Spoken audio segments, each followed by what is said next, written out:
வணக்கம். நீங்கள் இணைந்திருப்பது உதயன் டிஜிட்டல் வலையொலியின் காலை நேர செய்திகளுடன். செய்தி தொகுப்பு உதயன் டிஜிட்டல் செய்தி பிரிவு.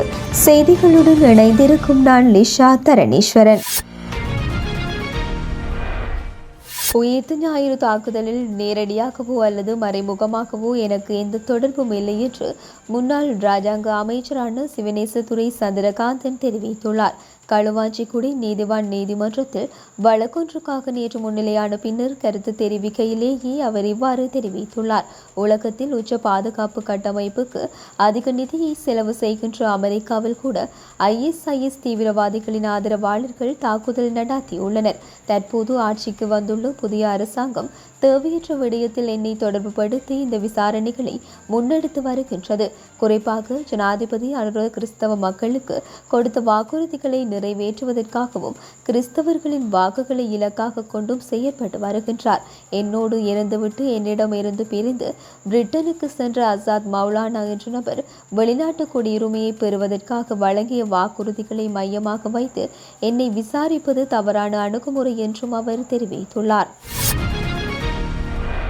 அனுராதபுரம் மதவாச்சி போலீஸ் பிரிவுக்கு உட்பட்ட பகுதியில் அமைந்துள்ள மயானம் ஒன்றுக்கு அருகிலுள்ள குழியில் இருந்து பெண்ணொருவர் நேற்று சடலமாக மீட்கப்பட்டுள்ளார். சடலமாக மீட்கப்பட்டவர் 30 தொடக்கம் 40 வயதுடையவர். அவரின் உடலில் காயங்கள் காணப்படுகின்றன. அந்த பெண் படுகொலை செய்யப்பட்டிருக்க சாத்தியங்கள் அதிகம் என்று போலீசார் தெரிவித்துள்ளனர். சடலமாக மீட்கப்பட்டு பெண்ணின் பையில் அவர் கொழும்பிலிருந்து மதவாச்சிக்கு பயணித்தமைக்கான இலங்கை போக்குவரத்து சபை பேருந்து பயணச்சீட்டு மீட்கப்பட்டுள்ளது. சடலம் அனுராதபுரம் மருத்துவமனையில் பாரப்படுத்தப்பட்டுள்ள நிலையில் மேலதிக விசாரணைகள் முன்னெடுக்கப்பட்டு வருகின்றன.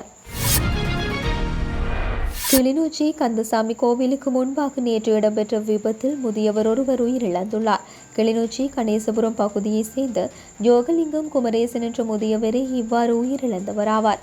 யாழ்ப்பாணம் பருத்தித்துறை பகுதியில் இருந்து திருகோணமலைக்கு பயணித்த பேருந்தும் மோட்டார் சைக்கிளும் விபத்துக்குள்ளானதில் அந்த முதியவர் உயிரிழந்தார் என்று தெரிவித்துள்ள போலீசார் மேலதிக விசாரணைகளை மேற்கொண்டு வருகின்றனர்.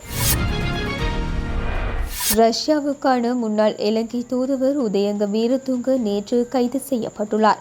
அயல் வீட்டில் வசிக்கும் நபரை தாக்கி காயப்படுத்திய குற்றச்சாட்டின் பேரில் அவர் கைது செய்யப்பட்டுள்ளார். நேற்று நண்பகல் நீதிமன்றத்தில் முற்படுத்தப்பட்ட அவரை எதிர்வரும் 17ஆம் திகதி வரை விளக்கமறியலில் வைக்குமாறு நீதிமன்றம் உத்தரவிட்டுள்ளது. அதேவேளை சிறைச்சாலை செல்வதற்கு முன்னர் ஊடகங்களுக்கு கருத்து தெரிவித்த உதயங்க வீரதுங்க தன்னை விரைவில் விடுதலை செய்யாவிட்டால் இலங்கை வரும் விமானங்களுக்கு அடுத்த வாரம் எரிபொருள் இருக்காது என்று தெரிவித்துள்ளார்.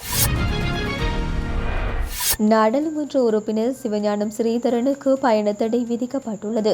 பயங்கரவாத குற்றத்தடுப்பு மற்றும் விசாரணை பிரிவினரிடம் அவரை ஒப்படைக்குமாறு தமக்கு பணிக்கப்பட்டுள்ளது என்று தெரிவித்து குடிவரவு குடியகல்வு அதிகாரிகள் நீண்ட நேரமாக அவரை தடுத்து வைத்து நேற்று விசாரித்துள்ளனர். தமிழகத்தில் இன்றும் நாளையும் அயலக தமிழர் விழா நடைபெறுகின்றது. தமிழக முதலமைச்சர் MK ஸ்டாலின் தலைமையில் நடைபெறும் இந்த விழாவில் சிறப்பு விருந்தினராக கலந்து கொள்வதற்கு நாடாளுமன்ற உறுப்பினர் ஸ்ரீதரனுக்கும் அழைப்பு விடுக்கப்பட்டிருந்தது.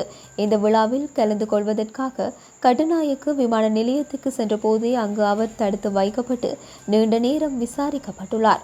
நாடாளுமன்ற உறுப்பினர் ஸ்ரீதரனுடன் பயணிப்பதற்கு சென்ற நாடாளுமன்ற உறுப்பினர் ரவூப் ஹக்கீம் உள்ளிட்ட பல்வேறு தரப்பினர் கடும் பிரயத்தனங்களை முன்னெடுத்ததன் அடிப்படையிலேயே நாடாளுமன்ற உறுப்பினர் ஸ்ரீதரன் இந்தியாவுக்கு செல்ல அனுமதிக்கப்பட்டுள்ளார். தேசிய மக்கள் சக்தி அரசாங்கம் தற்போது பதற்றமடைய ஆரம்பித்திருக்கின்றது.